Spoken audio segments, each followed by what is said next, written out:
Hey guys, we are back to keep talking to you about traction. Hopefully you've been able to listen to the first couple of chapters that we've discussed. I think we've gone through 1 and 2 so far, and now we're going to keep going through in the book. And yeah, lots to say. So Shawn, go ahead and take it away. What's up, guys? So chapter 3 and 4, chapter 3 is going to discuss the vision component. And then chapter 4 is, let me make sure I'm reading this right. Chapter 4, the people component. So let's go with chapter 3, obviously, and we'll get through this. But the vision component, most entrepreneurs can clearly see their vision. The problem is that they make the mistake of thinking that everyone else in their organization has seen it too. In most cases, they do not do this. And as a result, the leaders end up frustrated, the staff ends up confused, and the great visions are left unrealized. The process of gaining traction starts here. Clarify your vision, and you will make better decisions about people, processes, finances, strategies, and customers. So the other part of this is entrepreneurs must get their vision out of their head and onto paper. Guys, this is so important. I can't tell you like how this is where when I first started with having Ashley as the second employee I ever had come on, and there's a lot jambling around up in your head, right? You got to get it out and get it on paper. So that's a big deal. And this is a really big part of this. From there, they must share it with their organization so that everyone can see the company and where it's going and determine if they want to go there or be there as well. By getting everyone on the same page, you will find that the problems get solved more quickly. To learn how to create a strong vision, you must answer the 8 questions at first. You can use the VTO, which is the Vision Traction Organizer, which in this book, I think it's found on page 32. The 8 questions are as follows. What are your core values? What are your core focuses? What is your 10-year target? What is your marketing strategy? What is your 3-year focus? What is your 1-year plan? What are your quarterly rocks? What are your issues? So I'm going to stop here for a second and talk about this because I feel like this is a really, really big part of this that I didn't understand when I first started this business. And then, being part of Traction, understanding its book, core values was the solidifying base for me as a company and as us as a company now. So what are core values? Core values are a small set of vital and timeless guiding principles for your company. These core values define your culture and who you truly are as a person and as a company.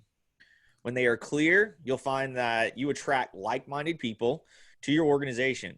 You'll also find that when they're applied in your organization, they will weed out people that do not fit. This is a very important part, guys. Very important. Once they're defined, you must hire, fire, review, reward, and recognize people based on these core values. This is how you build a thriving culture throughout your company. And then there's examples here we're going to talk about. So I want to talk about this because, and have the people that are on here with Cameron and Ashley talk about the core values and what they mean. And I'll give you ours, and then we'll have Ashley and Cam kind of, talk to what they think about them. So number 1 is committed to family. Number 2 is having fun. Number 3 is value equals opportunity. Number 4 is does the right thing. Number 5 is encourages creativity and ability. And the last one is hustle. So Ashley, let's start with you on these core values and what they mean to you, just like it does with the company and how they resonate with you. Yeah. So it's kind of hard to describe in some respects. Shawn and I were talking about this a little bit yesterday or the day before about how when he first brought me on, he sent me, along with some other things, the core values and was like, how do you feel about these? And it was kind of like part of my interview. And looking back, I was like, I didn't really know what to say. They're good.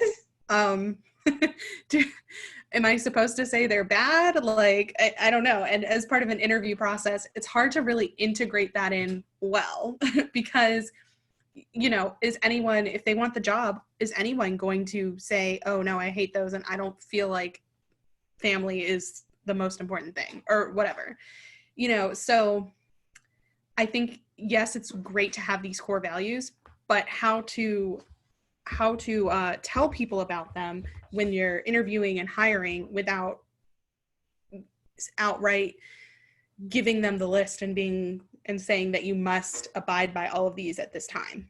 Because again, I was kind of thrown off. I didn't really know how to respond. As for the core values themselves, I think they are, like I said, very important to our company. So committed to family, all of us here have had some kind of family issue at any given point in time. And we've been able to say, hey, I need to go offline. And the company still runs, and we have our own Google Hangout channel, so it might be that, hey, I don't want to forget, do not worry about this right now, it is just me writing notes for when you get back, and we'll do that as a way to not rush people. Has fun. I think we all have fun together. One of the things that we have somehow built our company around in the events we do is going out for like a beer or drinks, and we definitely have fun with that, talking real estate. Value equals opportunity. That one's really important to me, as well as encourages creativity and ability, because when Shawn brought me on, I was originally supposed to be working, I think, 5 to 10 hours a week on kind of the mundane sort of daily tasks. But every time I came up to him and said, hey, what if we did this to make this easier? He let me run with it. And eventually it got to the point where I don't even approach him for half the stuff anymore until it's done. And I'm like, hey, this is the new thing we're doing. He's like, okay, sounds good. So I think these core values do really speak to us and how we run our business. Awesome. Cam, what do you think? Yeah, so I really, really value the core values. And I think part of this comes from being 22 years in the military, right? We had 3 core values: integrity first, excellence in all you do, and service before self, right? And so this company's core values are a little different than that, but honestly, doing the right thing, a lot of it's the same, right? And I always knew in all those 22 years, and now I always know, as long as that's like a check, right? Doesn't matter what I'm doing in the business, right? Didn't matter what I was doing in the military. If all 3 of those things were yes, you're following these things, then you were doing the right thing. You didn't have to question it, right? But if one of them, if you're talking to a seller, right, and you're negotiating a price, and you just know, like, you get the hairs on the back of your neck, and it's not right, like, something's wrong, whatever you're doing, that's stop. That's forget about it. We're not going to go down that road because it doesn't make sense. So I really value the core values because that's an easy way. And I think, or an easy way to make sure you're on track, right? And I remember when I first came on, I asked Shawn about, okay, let's talk about value versus opportunity, and let's talk about encourages creativity. Just tell me a little bit more about those, right? So we talked about those a little bit more in depth. And I mean, 100%, that was something I was looking for in a company, because any company where you can't be an active voice, you know what I mean? And any organization where you can't be an active voice and continue to change, especially in something like real estate investing and wholesaling, and you got to be creative. You got to move with the times. You know what I'm saying? So those were super important to me. Family first, all the others, of course, but those were like the cornerstone, and the value creates opportunity and the encourages creativity are 2 of the most important to me, because it lets us grow. It lets us, you know what I mean, share our thoughts and grow together, right? And there's no judgment, right? We keep each other on course. But speaking about this from anybody else's perspective, you need these core values so you can ensure that you always have a check for yourself to make sure you're doing the right thing. It's your true north, your compass, whatever you want to call it. Very important if you're a 1-person operation or a large or medium company. Yeah. Awesome. And I do have a story about that too. One of the ones I don't think we touched on as much is do the right thing. And that one, I think, is one that we repeat a lot inside our company. There was one time where we were trying to close a deal, and I was looking over the settlement statement. Everything looked good on our end, but the attorney, for whatever reason, hadn't included the buyer's agent commission. And the buyer's agent had already approved the HUD. or the settlement statement. And he had really put us through the ringer. And at first, Shawn and I were looking and we were like, you know what? It's what he deserves. That's fine. And then we kind of sat back for a second and we were like, we can't do that. So I reached out and he thanked us later. But just making sure that you're doing the right thing. It's one thing, mistakes happen. No one is saying they don't. But if you see a mistake like that can be fixed, you need to fix it. And you need to do what you say you're going to do. Even if that, I mean, there was a miscommunication in our company about how we were handling closing costs for a little while. And we had to eat probably $3-4 grand over the course of a few months because of the miscommunication on between acquisitions and closing coordinating. And that's just what we had to do because we told the sellers their closing costs would be paid for, all of it. Those are good. And I'm glad that you guys can share that. And anybody listening to this, these are our core values, right? And this was my principles on how I operate and what I wanted to have a team around me to do. And that's what I want people to hear. I want you guys to understand when you're listening to this is that the core value component here is what you are as a person, as an owner and an operator, to make sure that it resonates with the people that you bring on, right? So by all means, use ours as a base if you wish, but let it resonate with who you are as a person, right? These are ours. Make your own, use us as an example, that's fine, but dig deep in yourself, think about what matters the most to you, and let that be part of what your company is going to grow on so that when you bring people on with you, they all row in the same direction, they all agree, and and like Ashley said, and Cam said, at the bottom of it, you're doing the right thing, right? Like, don't be a shitty person. And just do the right thing. That's a big one. And we talk about that all the time, right? So that's a really good example. Awesome. Let's keep it going. All right. Some reason my sheet bounced around. Let's talk about the visionary component here. So this is the vision traction organizer. What is your core focus? What is your 10-year target? What is your marketing strategy? What are your 3-year focuses? And what is your 1-year plan? So for core focus is obviously growing or focusing on doing wholesaling is our model, right? So getting our marketing out, getting the phone to ring, having the processes and procedures to focus on making X amount of dollars, I think, which goes to the 1-year rock, which was we're going to do $500,000 in gross sales. And how do we reverse engineer that to get to that number? That's what I feel like the core focus was. Goal wise was one piece. Focus would be we're wholesaling. Like that is the model that we're talking about. And that's what our focus is. Everybody on page with me with that? Everybody agree? Yep. Yeah. And I think to add to that is it's not just to do wholesaling. I think also to help people when we can, because I do think sometimes I wrote a note about this later in the book,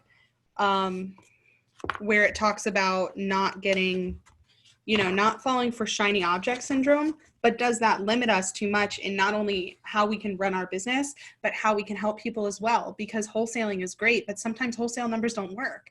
And they're at the end of their rope. So we know how to do subject to offers or owner finance offers.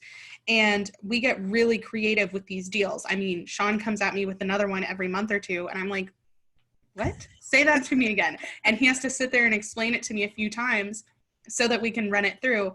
And I think that's super helpful to the sellers as well, because I mean, sometimes they can't continue to pay for it and they don't want a foreclosure on their record, or maybe we can take it over subject to and throw it like $2 or $3 grand at them, and that'll help them move somewhere else.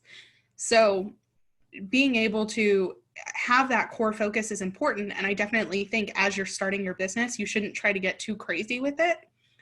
But I do think it's important to grow and kind of see how you can continue to help people and diversify your business a little bit too, if that makes sense.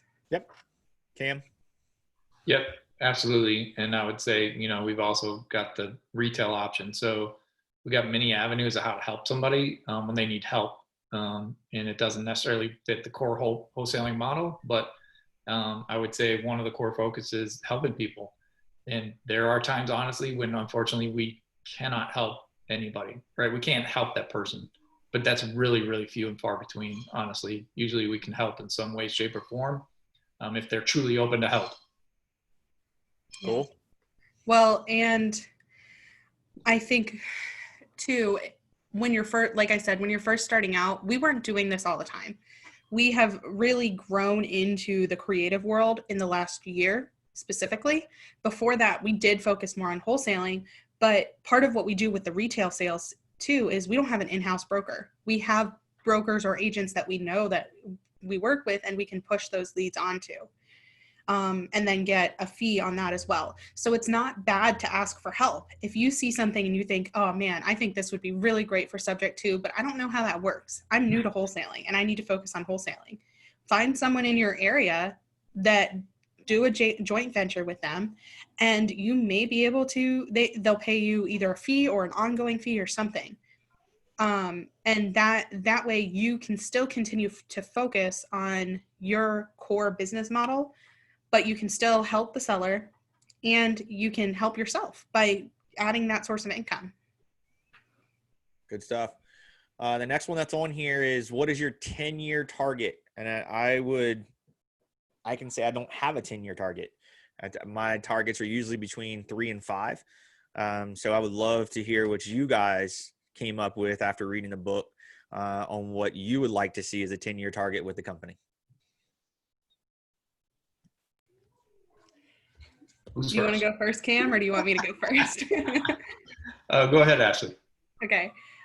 So my 10-year target, and I don't know how much of a surprise this will be to Cam and Shawn because we've sort of been hinting at it, but a lot of what I'm looking at as COO or whatever my title is at that point in time is personnel. So I want to grow the company and I want to be able to do things in-house, like have someone that maybe has a marketing degree or marketing experience instead of me doing a lot of that, and potentially an IT person and things like that. So I look at our 10-year plan as being able to fill out some of those, I don't want to call them lesser personnel roles, but some of those that aren't as, they're not the ones that make the direct money, but they help make money on the back end and in the foundation. So that's a lot of to be able to get to that point in the next 10 years, we also need to make sure we're bringing in the income to support this as well. So I see the next 3-ish years as a growing experience. And we've definitely been growing, especially as Cam has started working full-time with us on acquisitions and dispositions. And so growing our income so that in the next 4, 5, 6, 7 years, we can start filling out some of those roles that I think are going to be important. And the 10-year, like the final kind of 10-year big pie in the sky idea is, I know that Shawn wants to have a certain amount of cash flow coming in that can eventually go toward, retirement or taking a step back from the business. And I would especially like that to happen so that we have enough coming in for everyone that started with this company to have that available.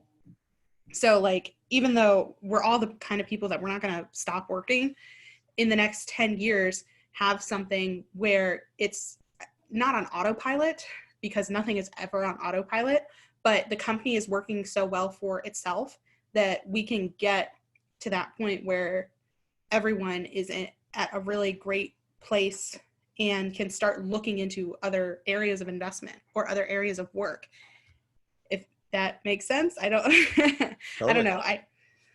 I'm tracking with you. I'm tracking. Mm-hmm. All right, Cam, what do you got? I agree. So I would see, I guess I'll go all the way to the 10-year because Ashley has great 3 and 5-year visions for the company. And the 10-year is important to me because I think that, as we grow, we're starting to have more of a retail avenue, right? And more of a buy and hold avenue. And we're talking about a flip avenue. So if I summed it up, I would say in 10 years, I hope that we're a one-stop shop. I mean, that's what I would call it, right? So you have a retail, or no, scratch it. You have a real estate need, we can take care of you in any way, shape, or form. It might not be the guy that you get on the phone. Let's just pretend it's me. It might not be Cam that you get on the phone. It might not be a wholesale deal. That's okay. We got a different team over here that's still part of the company, right? And they handle the acquisition / disposition model that you're fit in. So yeah, we can help you for sure. We got a team to take care of that. So I would picture, fingers of the company, if you would, where it starts with a phone call or a first contact, and it's discovered at that point which team needs to take control of that lead, help that person out, and in the end, yes, we make some money, but we help the person out no matter what. So that's what I picture as the 10-year, and then of course the 3 and the 5 is to build out the personnel, the structure, and everything to get there, and obviously grow revenue wise. But we're on the track to do that, so I'm super excited about it. But yeah, I think it's super important to think about those things. And I know when you're first starting and you start, where do I want to be in 10 years? Fuck, I don't know. Like, that's kind of, you're like, I don't know. Okay, maybe that's too far for you right away in the beginning. Where do you want to be in 6 months? Mm-hmm. Okay, cool. How do you get there? Reverse engineer, right? Where do you want to be in a year? And I know Shawn will say, I've heard him say a lot of people say, well, in 1 year, I want to make $100,000. Okay. So what do you need to do this month, this week, this day, right? What do you need to do to get there? And then of course, not every plan's perfect. So maybe you don't get there, but figure out why you didn't, you know what I mean? And as you come to the end of that goal, that 1 year, that 3 year, that 5 year, we didn't meet it or we met it. How did we fail, or how did we come short, right? How did we still succeed, right? Because even if you failed, you still succeeded and did something, hopefully. And how do we get better? So that's what I see those are. But those are super important to write those out. I have my own in a book here, my own personal investments that I'm working on, right? And I'm growing into those. But you got to write them down, because you'd be surprised when you forget about them for a month or so and you go back and look and be like, oh, I'm behind on this, or I'm actually ahead on this. All right, maybe I need to be a little bit more aggressive. You know what I mean? But you need to write them down, because that is you taking it from up here, right, and transforming it to something physical that you can see. And there's some psychological stuff in there that I won't break down for you guys, because I am not qualified to do it, but it works. You don't need to be qualified. You just say like, hey, I know it works because that's been. I know it works. Yep. And when I know something works, I do it. I don't ask why. I had a question for you, Cam, to follow up on that 10-year plan too. Do you see it as more of a acquisitions one-stop shop, or like even into property management and things like that? I do. I do see it in the property management. Yep. Yeah. I didn't mention that, but I do. Yep. That's something we haven't even, I don't believe, have discussed it all yet, but a little bit further down the road. But yeah, that's something we need to look into. Yeah. Yeah. Well, and I think that's a really good example too of how, even without us coming out and saying it, and guys, we're still trying to really dive in. This is something we're doing weekly, to dive into what these goals look like, and we haven't figured it out. But our goal is by the end of 2020 to have that, what are the 20s going to look like? And I think you're right, Cam, because we have talked about, adding in that flip side, adding in the creative side. And so it's been step by step by step. We weren't doing it all at once. Yep. Shawn, so honestly, something Ashley told me yesterday, and I appreciated it, and I don't think I said this, but to be reminded that it doesn't have to be perfect when you first make the plan, right? I don't even know if you remember you said this yesterday, but we were talking about something completely unrelated to this, and we're making a plan for something we're working on, and I think I was getting a little bit too, it has to be perfect, and she's like, Can't. It doesn't have to be perfect the first time. We just need to take that step forward, and we can always adjust. And I'm like, you're right. So, I mean, that goes right back to these goals, right? It doesn't have to be perfect, but if you fail to put something down, what is it? Nobody plans to fail, but a lot of people fail to plan. That's key, man. That's I don't know. It's like 6 or 7 words. It's so powerful. Yeah, I agree. Shawn, what do you think the 10-year plan is? I like the idea. I'd like the idea because I do see the 10-year plan as personnel, building the team. I guess like the best way of saying this is like you're building a team. But we have excelled tremendously in the past 6 months, from realizing what it's like to have part-time team members to full-time team members, and realizing like what that looks like to where we're going. And there will never be another part-time ability in this company because we see what it hinders as the growth, right? So I see that as a benefit, and going through the part-time process and then getting to the full-time process is like, it's a defining line in our business, and then going to the next step. So I think personnel is super important to know that's where we're going to have to go and have to hire. That's how we're going to do it from now on, is the operations. I'm interested to hear more about I like the finger idea. But what does that look like to bring on a team member that is a realtor that works with Full Circle Investment Group, that, like Cam, like you were saying, okay, we are the initial marketing piece that finds a deal, and we can either wholesale that deal, take that deal down and rehab it, take that deal down and hold it, take that deal down, hold it, manage it, hold paper, or take it down to turn around and give it to, or not even take it down, but like take it to a realtor to sell as a retail position, which we're doing now.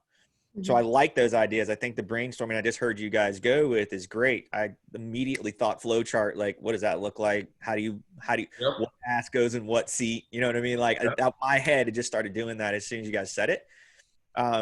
And I hear other guys that have done that operation, specifically, you know, mastermind groups that I've been part of, and they operate it. And recently they're like, man, I thought it was going to be great. And then they got into it. They were in 5-6 years, and they're like going back and looking at the books and going, whoa, that was a lot of time for not a lot of return. And I think that's fine. We can grow that and see what happens. Right. But because we're so solid as a company with tracking numbers, I don't think we'll get to that issue. I think we are almost 2-3 steps ahead of most small companies that start, because we're really good at tracking our numbers. So we'll know when to cut something off, right? Yeah. Like if it's not performing or it's a poison into the company, like we'll cut it off and we'll move forward to do something else. I like the idea, but I agree with both of you on the personnel side that super fast is going to happen with the hiring process, right? Because we all realize what our unique ability is and what we're all really good at to build something, but then pass it off to the next person at that rate of what they're worth to, you know, pay them for doing it, i.e. virtual assistant. I mean, we were talking about this the other day. Ashley and I were going over a VA, and it was like comes out to $11 an hour, or best case, $8 an hour, like $9. I mean, you're talking hourly work for something that Ashley's doing that she's worth way more than that. Right. So it's not worth her time anymore to do that. Same thing for you, Cam. Operations is acquisitions, maybe transitioning to dispositions, which then oversees new acquisitions and training and process and all that. Like, yeah, that's a way higher position. So I love your goals. That's why I wanted to hear them, because Ashley brought up, you know, she knows mine, that there's a monthly figure I want to hit to turn into the business operates. I'll never be the person to sit still, ever. I'll be freaking on my deathbed trying to make phone calls probably. Or at least try to screw something up by jumping in and saying it could be done some other way. I don't know. But that is, I like what you guys are going for. I see it. I think it's something I can get on board with. My vision as a 10-year is it's on income, but it's not through the company, because I'm 3 and 5, and especially yearly, which I think we've done really well with. Year over year, we have exponential growth, and we've done really well with that. Yeah. So, and I actually want to comment on that, because at one point in the book, it says something about, you know, making goals that are unattainable. And it's funny, because the first time I read this was when I first started working with Shawn. And I remember very clearly thinking about Shawn's goal of making 500,000 gross in a year seemed so unattainable.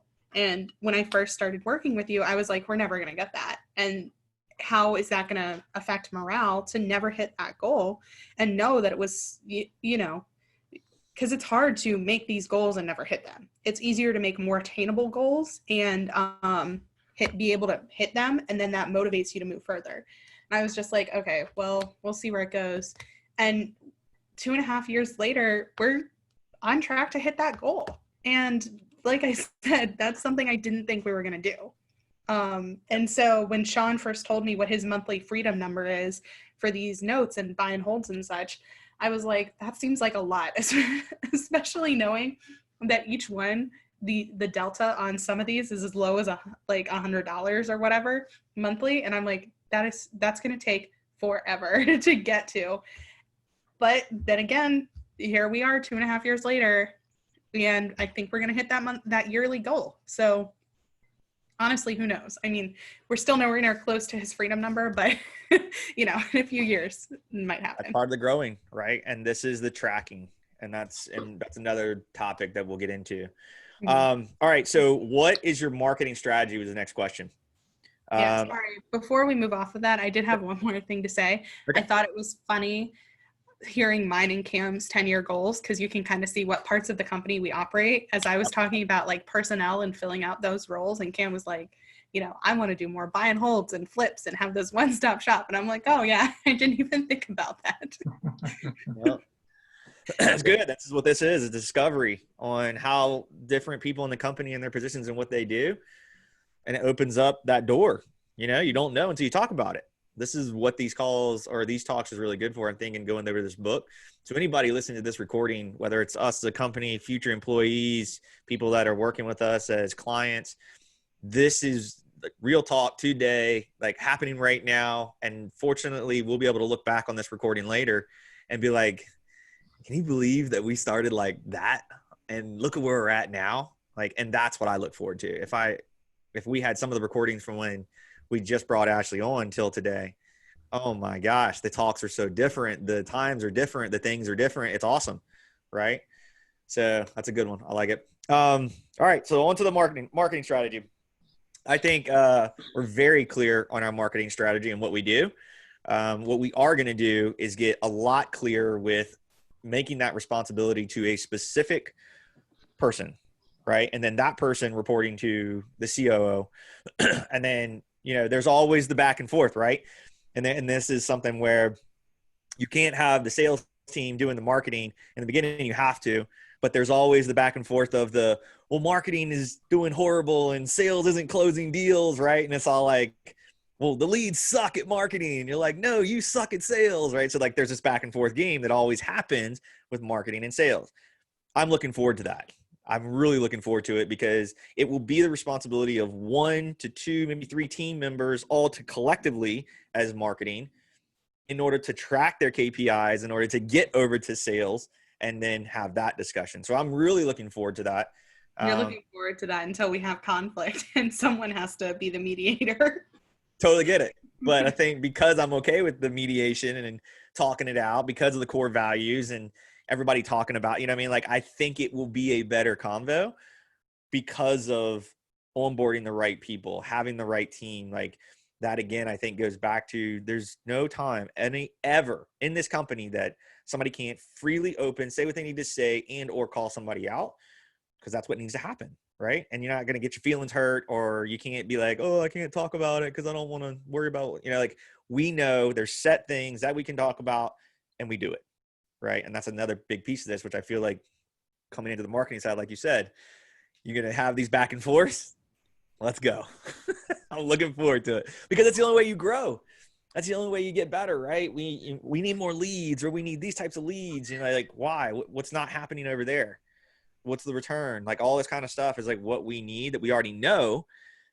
We're going to bring somebody else on that's better than that and have them be responsible for it, and then have sales talk about it. So the marketing strategy, I think our marketing strategy is pulling lists of motivated type sellers to a low hanging fruit to have a better talk of motivation to ultimately get a better deal to turn around and wholesale and or take down.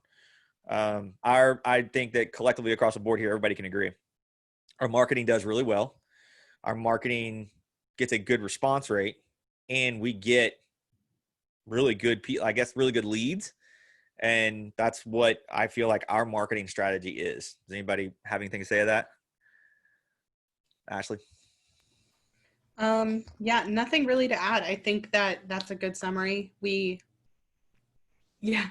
I mean, we get a good response, and we obviously want it to be better, but just knowing what the response is and being able to kind of pinpoint where we can make the improvements is, I think, very important and very helpful for us to move forward. Okay. Cam? Yep.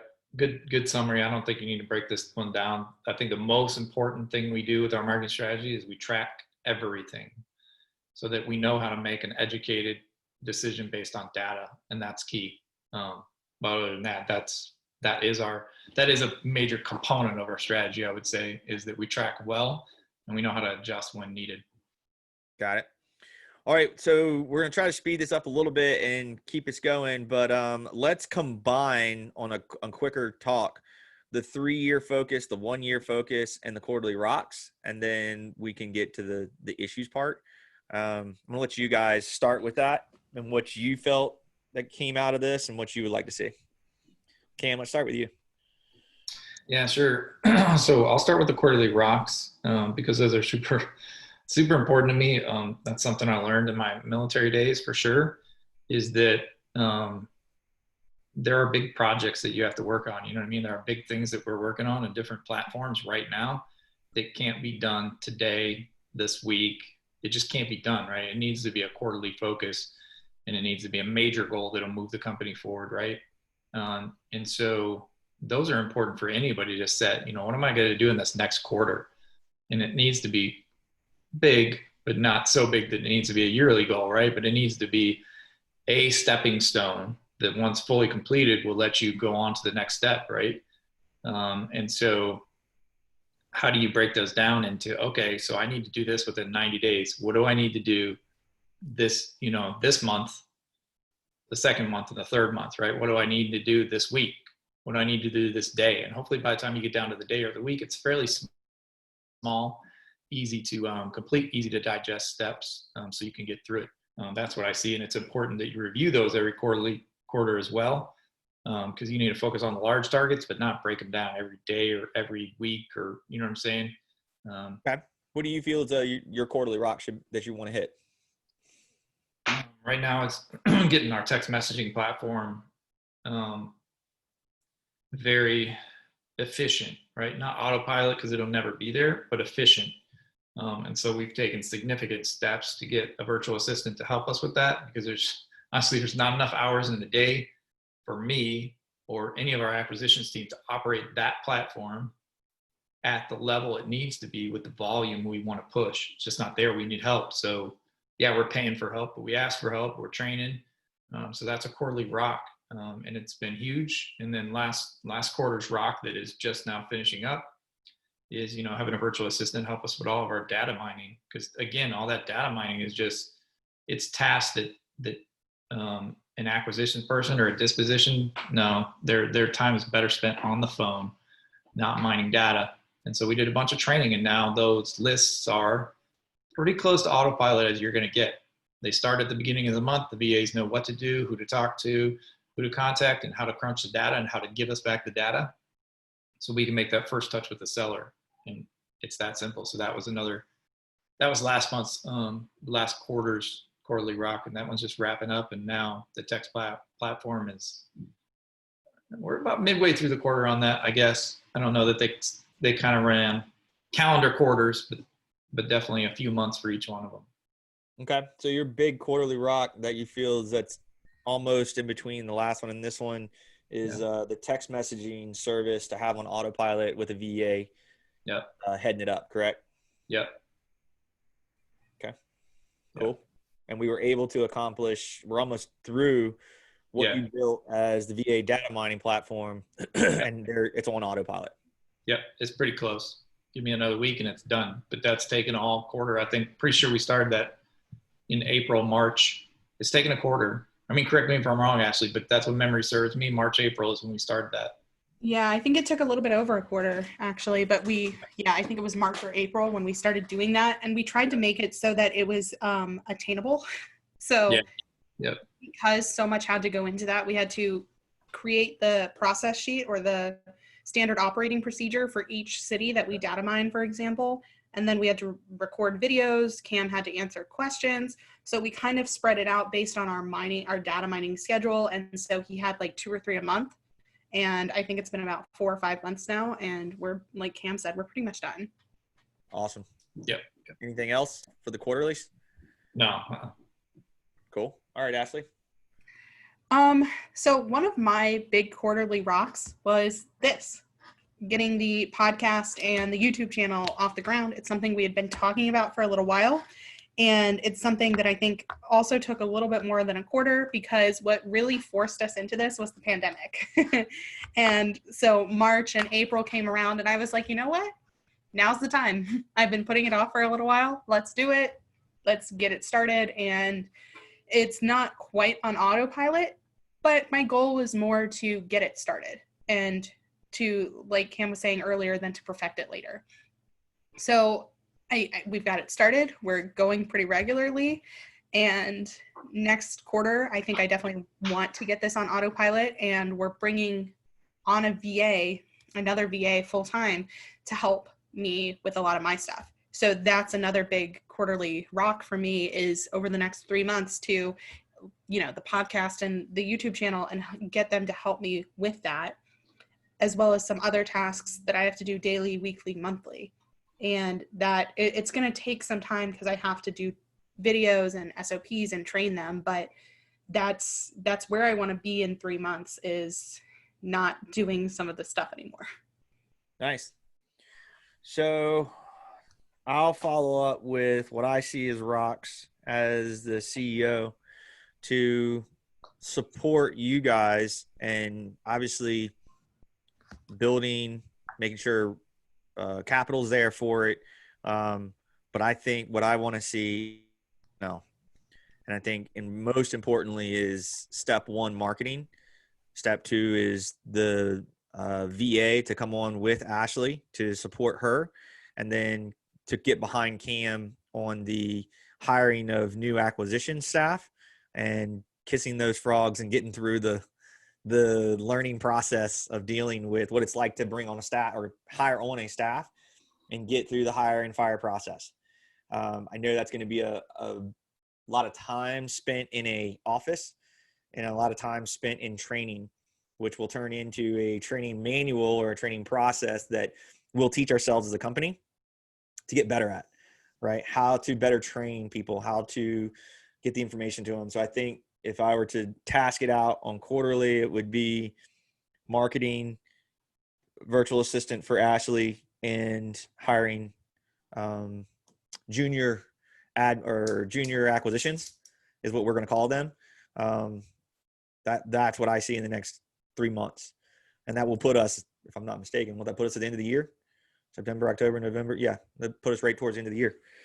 So then hopefully going into the following year, not that we're ever going to stop it, but we've kicked enough frogs and gotten some good guides, or gone through enough people that we've trained up, got the core junior acquisitions. Maybe those guys move to senior acquisitions.